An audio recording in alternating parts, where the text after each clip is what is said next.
Masaya po ang lahat, Father, dahil nga sa naliwanagan si Nonoy at pinahalagahan pa rin niya yung kagustuhan ng kanyang ina at binigyan pa rin niya ng pagmamahal at respeto ang kanyang ina, hindi po ba? Ang pagiging ninang at ninong, dapat nating balikan din anong kahalagan nito.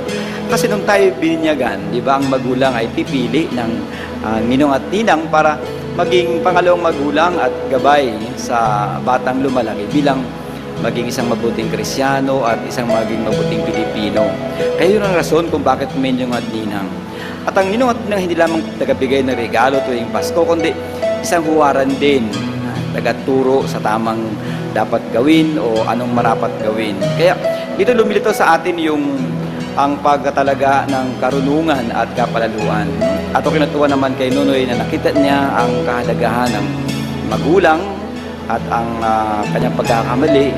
At hangarin ko rin kay Lina na buksan ng isipan at matuto sa pagkakamali at ituwid ang landas na upang sa pagdiriwang ng Kapaskuhan, lahat ay maging tunay ng masaya, magalak, dahil yung pagmamahal lang doon sa atin ay nandyan at ating angkinin.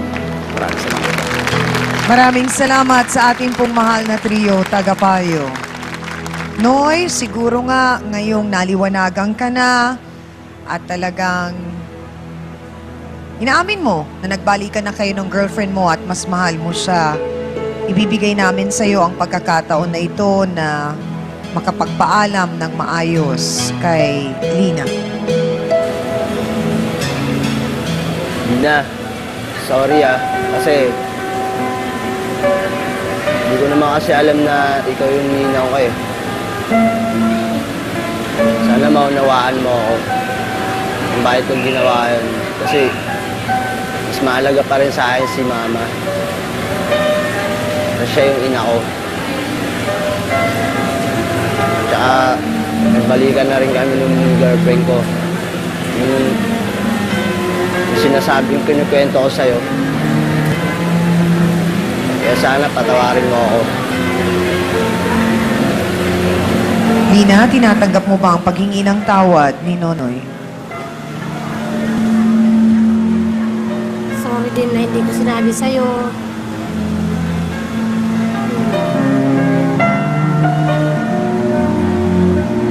Sorry din sa nagawa ko sa inaanak ko.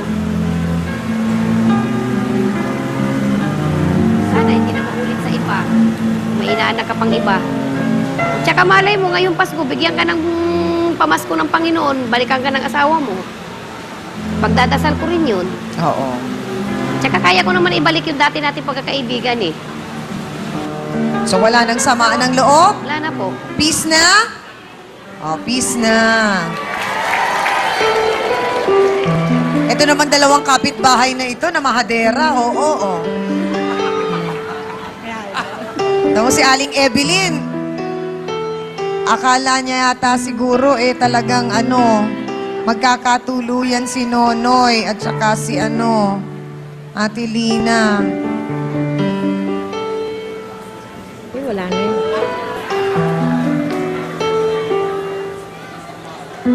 Ate Lina, alam naming malungkot ka, nabigla ka sa mga narinig mong revelasyon mula kay Nonoy. Pero sa pagkakataong ito, siguro hihingang kita ng mensahe hindi bilang si Honey ni Nonoy, kundi ninang ni Nonoy. Ay, sana mahalin mo girlfriend mo ngayon. Huwag ka nang makikipag-away.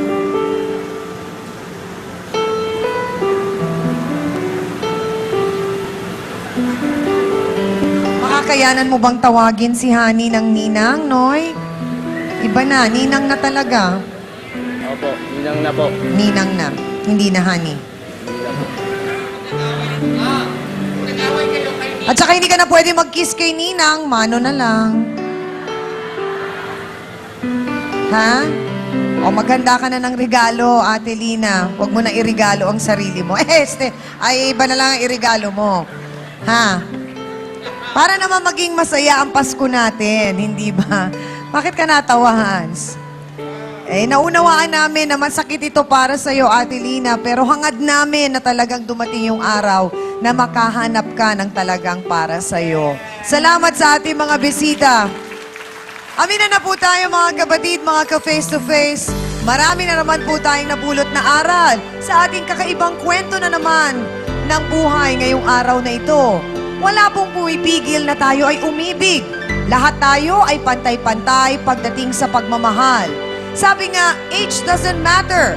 Ang mahalaga, tunay, tapat at wagasang pag-iibigan para ito ay tumagal.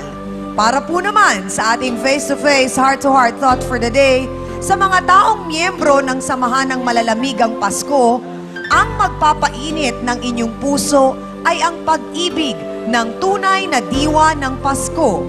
At ito ay walang iba, kundi si Hesukristo. Maraming salamat sa inyo mga kapatid!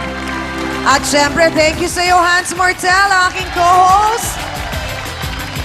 Sa Dance Squad, abay lalo na kay RJ De Dios na nagsa-celebrate ng kanyang birthday. Happy birthday, RJ! Salamat din sa aming pagod na si B1 at B2.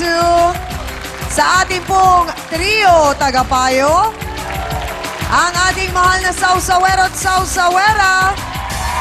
At syempre pa, kaway na mga kapatid natin dito sa Barangay San Nicolas 1, Magalang, Pampanga. At higit sa lahat sa ating po mga bisitang nagbahagi po ng kanilang tunay at totoong kwento kung saan lahat po tayo ay natuto.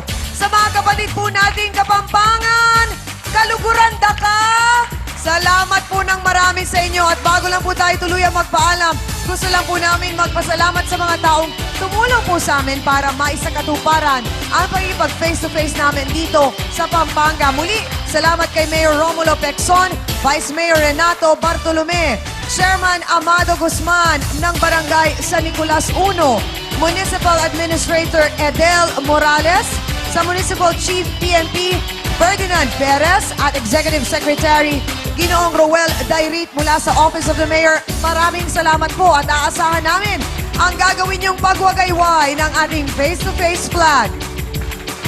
At mga kapatid, abangan niyo kami sa susunod na araw kung saan po kami dadayo para pag-usapan at ayusin ang inyong mga issue one barangay at a time. Mula po dito sa Pampanga, ako po muli ang inyong pambansang kapitana, ang inyong Chang Ami, na laging magpapaalala ang problema.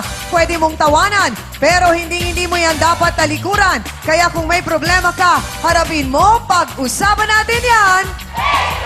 Maligayang Pasko po sa ating lahat at para sa inyo to, mga kapatid.